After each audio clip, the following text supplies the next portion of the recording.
Welcome to Extra Butter, the stuff you should be streaming edition. The Banker, the long-awaited awesome movie on Apple Plus television is all yours. Star Wars. We're talking about Star Wars, Episode 9, now streaming. And thank you, Disney, for bringing Frozen 2 way before you thought you would, because we're all at home anyway. It's the streaming edition of Extra Butter. Welcome back, Kirsten Holmes. Thanks for hanging out. Thank you for having me. Mama, we made it. I'm on Extra Butter now. I've always wanted to do this show, and now I am. Hey, Mom, when are you going to start watching? My mom, not yours. Hey, thanks for hanging out. I'm Marcus Allen. This is a show where we talk about movies the way you talk about movies. And right now, we should talk about the fact that you're definitely not going to movies. Do y'all have cabin fever yet? Because I do. Can I come over your house? What's up? You've tuned in at the right time because we are going to be talking about stuff that's streaming, stuff you need to be watching at home. But before we get to that, when you feel comfortable going back to movies, let's pick up where we left off. Yeah. Sadly, it's going to be the lowest grossing Pixar Disney movie ever. I'm talking about Onward. Yeah, that's unfortunate because you know it's going to be good. My nephews, the kids in my family, they're like all about it, but they can't go see it and they really want to. So this doesn't really reflect what I think the movie should be doing. All right. Regardless, I sat down in good faith with Chris Pratt and Tom Holland to talk about it and snuck in Chris's brother. Hey, oh my gosh, this is so exciting. Tom Holland, you are like my favorite Avenger. I'm just freaking out right now. Is that actually your brother? That's literally my brother. And this is just the coolest thing in the world. That's Spider-Man. I can't believe... Wait a minute. I thought that was Chris Hemsworth was your brother in the movie. I was hoping it was Chris Hemsworth, but we got Chris Pratt instead, which is also good. It was my two favorite Avengers, Spider-Man and Thor. But I mean, it makes sense, you know. This is amazing. All right, the gag is blown. So now, since I have brother to brother, what's the best thing about your brother, Chris Pratt? That he knows Tom Holland. Right? Wait, no. Onward with Tom Holland. That's pretty awesome. Way to stay on target.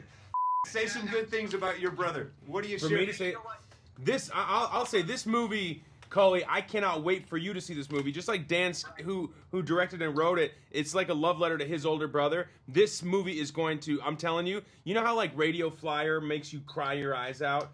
This movie is designed, I honestly feel like my life is a simulation and this movie was made to make you cry. So I cannot wait for you to see this movie. It's absolutely a love letter to this guy's older brother. Oh, I love laughing with those guys and hearkening back to a simpler, a happier time last month. The world has changed so much, but it's good for shows like this and to see Chris Pratt. Hey, Chris Pratt and his brother, you know what I'm saying? It makes me feel better about coronavirus. You know, you and I have talked about a lot of stuff behind the scenes, but I've never gotten your read on Vin Diesel. Does he still have it, and did he ever have it for the Kirsten Holmes? I mean, he always had me, you know what I'm saying? Hey, Vin, you know, yeah. No, right. I'm my appetite. I had a chance to sit down with him to talk about this movie, and when you're ready to go back to theaters, I might suggest Bloodshot, and I'll tell you why. In the meantime, check out his eyes in this interview, and we'll talk about that later. Take a look. I like the loop in this. You do at a moment touch on a vacation that your character's happening. Sure. So if you were to go on a loop right now, what's the best vacation day ever that you would love to have looped? Oh my that you God. could go back to forever? There's so many. I will say, Mark, I am grateful to be able to say this. My loop would be a collage of many moments. Well, that's a blessed life, then. That's a blessed life. Probably something with the kids. Ocean with the kids. Water and the kids. Seeing, each time I see my child swim free in the ocean is something that, and any parent will tell you, the day that their child can swim in a world that's mostly water is a liberating day as a parent. But those moments in the water, in the ocean, with the children are magic, and I would loop that forever. I love Vin Diesel. I like how relaxed he is in that. This movie, let's go back to the movie. In the movie, he's asked to do a lot of the stuff we've seen him do before. Do you think it offers enough new? Vin Diesel, stay in your lane. When you find your lane, stay in it, baby. Exactly. You know, had this movie opened up properly, I think regardless, in a couple weeks it'd be streaming anyway. So yeah. Be warned, Bloodshot's probably headed to you very soon. You can watch it at the house now. All right, so we've dusted off what you might be seeing when you go back to theaters. In the meantime, want to talk about what's streaming? Yes. When we come back, a movie that changed my life, a movie that you need to see, and a movie that I've been waiting to talk to you about, The Banker. I'm just happy. I'm sorry. Anthony Mackie, Samuel L. Jackson, Nia Long, and more. The Banker, Apple TV's latest original, next. Hey, welcome back to Extra Butter. As always, thanks for hanging out. Always like and subscribe on YouTube or wherever you see it. Please. Hey, Kirsten Holmes. Hey, boo. Where do we find you? At Kirsten Holmes TV. Yeah. Kristen. You gotta spell it right to find me. I'm sorry. Questions, comments, concerns at TV Marcus Allen for me. All right, jumping into stuff that you can stream at home, and I'm so glad, like, of all the shows for you to jump in on, we've been talking about this movie for a month. So excited about The Banker. I love Anthony Mackie. One more time. I love me Do you some love Anthony Mackie? I love the fact that he's reteamed with his Avengers co-star Samuel L. Jackson in a role that he was born to play, despite the fact that it's another real-life character that he's playing. I love bringing these stories that we may not know in Black history to light. These are based on real stories that actually happened, and kids need to know about them. If you take a look at the world premiere, they had it, despite the fact that this is largely a story that takes place in LA and to a lesser degree a small city in Texas, they did the world premiere in Memphis at the Civil Rights Museum. How important is that? That is hugely important. I grew up in Arkansas, so we would go to the Civil Rights Museum in Memphis all the time. But to see the reaction from my friend here, Marcus Allen, he went and he was like, oh my God, it had touched him so much. And it's like, yeah, even as a child, I remember how profound of an effect it had on me. So yeah, like this is a place to debut this movie. I wept. I had a lot of questions. I feel like I've grown just from that whole experience, and I can't wait for you to see this movie. And I know there are some people, and you know who I'm talking about, that go, we don't want to get preached at. It's one of those movies. We don't want to go see that. Watch this movie on Apple TV Plus. Find someone that has an account and watch it, because you will be entertained as heck with this movie. I caught up with these guys on that blue carpet at the Civil Rights Museum to talk about it. Take a look. How are you? Good. Jesus, why are you so enthusiastic? What's going on? Because you know we're waiting for you to come down the pipe, and I see you bonding with Andy Mackie. And by the way, when are you guys going to do another movie together, or a road trip buddy picture? Who? You and Mr. Mackie. We did a road picture together? No, you should. Oh, we should. People, I don't know. Okay. I don't know. Anthony's busy doing he's doing stuff in Canada, and he got a Marvel television show. He got stuff. All right. They say a spoonful of sugar helps the medicine go down. Tell me about your favorite spoonful of sugar in this movie. Your favorite joyful moment. In this movie? I guess I liked all the scenes on the golf course, because when we stopped shooting, I got to hit golf balls. I figured as much. And how'd you play? I did okay. And how's Anthony? Anthony's all right. All right. He thinks he's better than he is. Congratulations on this. Thank you. You've made a movie that no doubt, and I pray, will be seen by generations for years to come. It makes the world a better place. I hope so. With that said, I saw the joy and energy with the three of you during the press conference. Will we see more movies together? I want to see a road trip movie. I would love, you know what, here's the thing, and it's always so interesting to me that this is such a dramatic piece and a historical piece, but we kind of laughed our way through the entire time, because Anthony and Sam just have like this banter. It must be like a superhero thing. I don't know what it is, but they have so much fun together, and they just are constantly, they're like brothers. Of course. And so I always found myself in the middle, like a sister, really. Sure. So it was fun. Marcus Allen?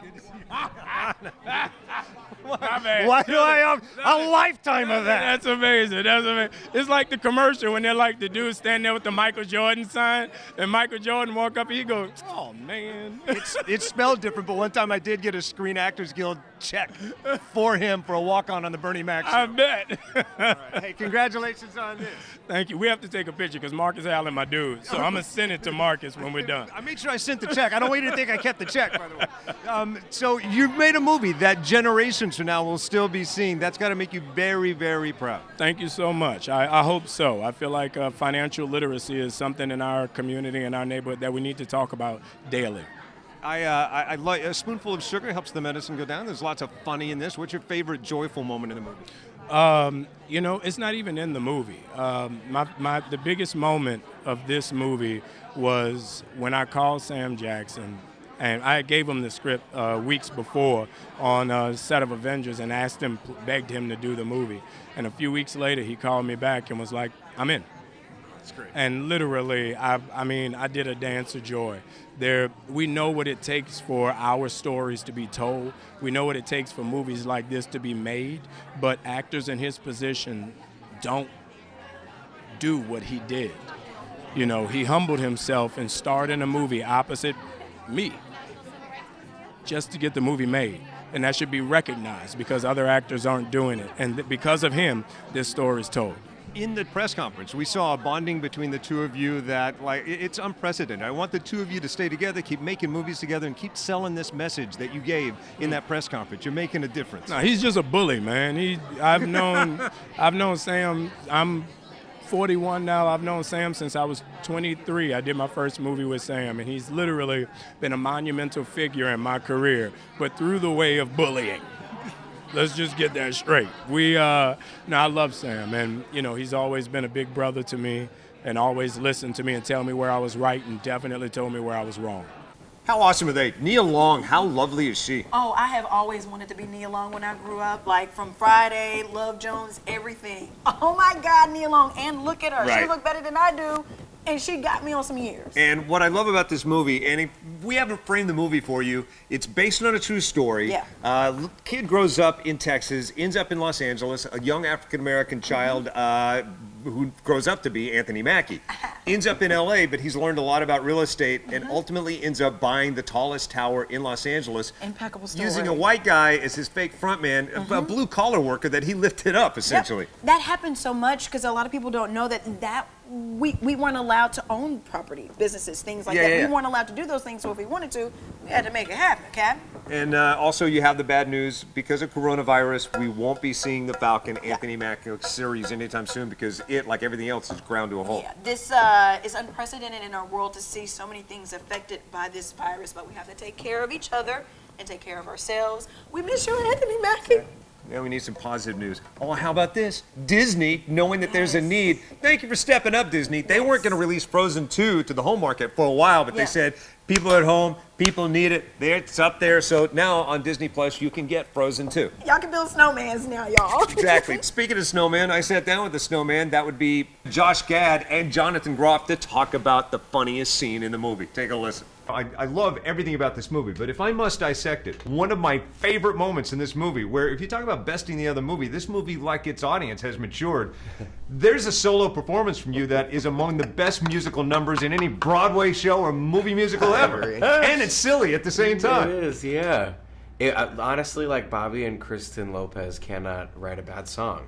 They just the music that they wrote for the first movie is incredible, and I think that they've bested themselves in the second movie. And the idea of getting Christoph to sing, I was always confused at how they were going to do that, because they said we really want to in the second movie try to get him to sing, and then they realized that a lot of straight dudes really lean into those 80s rock ballads to feel themselves. Not all straight. To feel themselves. That's true. It goes across the board. But for Christoph, he's like trying to express his feeling and his love for Anna, and so it's shocking. And every time I've seen the movie, I still can't believe they actually go there with that number. But they go there all the way with Lost in the Woods. Yeah. I love that scene because the moment they start singing that song, I think this is so cheesy, and then I realized that's what they're going for. Wait a minute, I love me a good 80s music video, so I was here for all of that. It was like, this is why this is a type of movie that you can watch with your kids. It's just something for everybody. I'm here for it. All right, now something we agree on. We both love the Frozen arena. However, I think I'm about to lose you when I mention two words together. Star Wars. You're not gonna lose me. Really? Nice watch. It's streaming now. The end of that saga. All yours at home during this time of otherwise isolation as Extra Butter continues.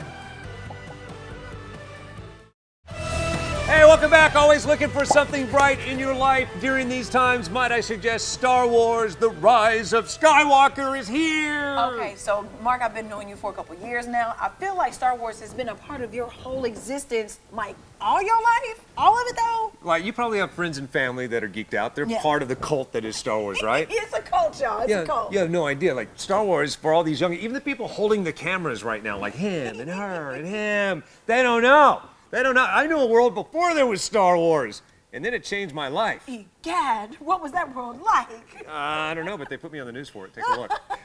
I just like the movie a lot. I thought the technical effects in it were real good. Wait a minute. You know, I'm right here. Wait a minute. We both came from the South. You don't think I've been love that mocked old my whole life accent. like that? I love it. Like, wait a minute, but even better than that, y'all, let's look at his hair. Hold on, can we get that hair again? Like, did you cut your hair like Darth Vader? The producer's putting up a full screen image of it right now.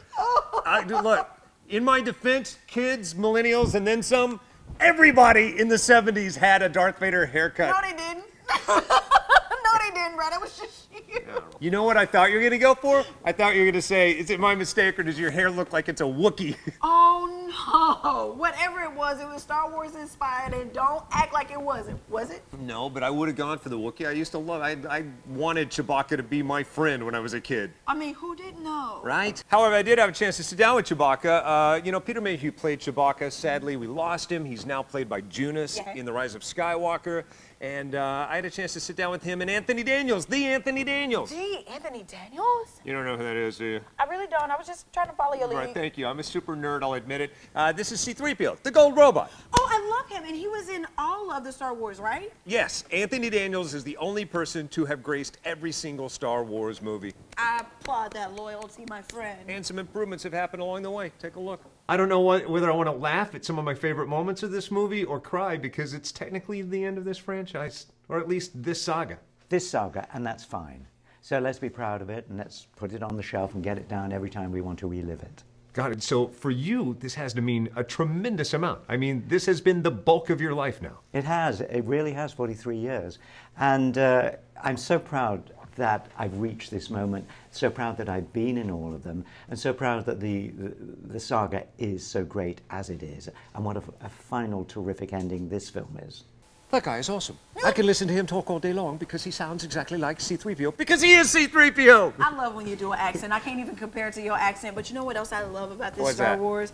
The diversity is so important. Representation is important, and to see John and Naomi in the incredible Star Wars franchise means so much to all the geeks who grew up like Marcus Allen, who look like me, grew up like him, loving Star Wars. Exactly. We can all be geeks and should be geeks. Johnny Boyega did a great job. Naomi Ackie did a great job. You had more diversity when Keri Tran joined the fold, not to mention female power. Yes, girl power, honey. Yes. Talked about that.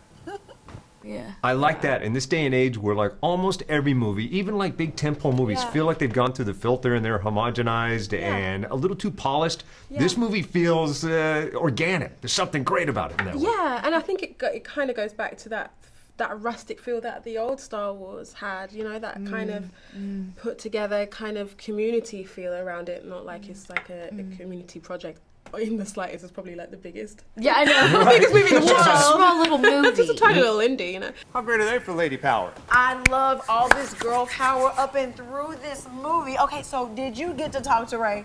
Oh, I needed a segue. I was looking at the clock. We needed it out. That's perfect segue. When we come back, yes, Ray herself talks about what it's like to be a bartender. Kind of. We'll explain when we come back to Extra Butter. Hey, welcome back to Extra Butter. It's a show we talk about movies the way you talk about movies. You're talking about streaming, so of course we're talking about Star Wars Episode 9, The Rise of Skywalker. Yeah. This is Kirsten Holmes. She's trying to geek out with me. You like Star Wars, I okay? like movies. It's all right. It's all right. All right. I love that this is kind of a smorgasbord of actors. The people that J.J. Abrams has kind of piled into this movie, like Keri Russell. What a great pull. I love Keri Russell. Like, I grew up watching Felicity. I love the hair. It was like, oh, if my hair could curl. It may have been what inspired my hair. Hey, I had a chance to sit down with her to talk about her impact on the Star Wars universe and if this was a big deal to her. You're in a Star Wars movie. I'm in a Star Wars movie. How many times a day do you pinch yourself?